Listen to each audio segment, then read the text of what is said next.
আল্লাহর কাছে চাচ্ছেন আপনি, কিন্তু আপনার দোয়া কবুল হচ্ছে না।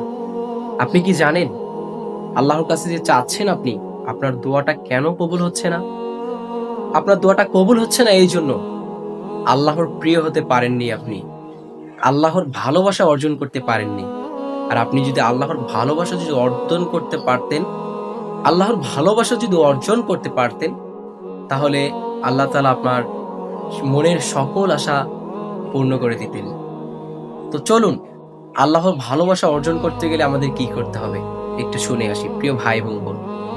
আল্লাহর ভালোবাসা অর্জন করতে গেলে আমাদের প্রথমত যে কাজটি করতে হবে, মহান আল্লাহ তাআলার প্রতি আস্থা বিশ্বাস রাখতে হবে। যে ব্যক্তি মহান আল্লাহ তাআলার প্রতি বিশ্বাস রাখে, পূর্ণ বিশ্বাস, আকীদা মূলক যে বিশ্বাসগুলো রয়েছে, যে বিশ্বাসগুলো মহান আল্লাহ তাআলার উপর রাখে, আল্লাহ তাআলা তার দোয়া কবুল করেন এবং আল্লাহ তাআলা সেই বান্দাকে ভালোবাসেন।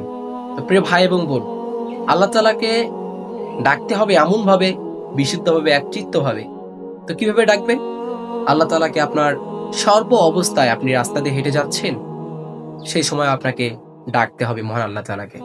আল্লাহ তাআলা আল্লাহ তাআলাকে যখন আপনি ডাকবেন এভাবে, আল্লাহ তাআলা খুশি হয়ে আপনার সকল দোয়াগুলোকে কবুল করে নেবেন ইনশাআল্লাহ। আল্লাহ তাআলা আমাদের সবাইকে সঠিক বুঝদান করুন। আমিন।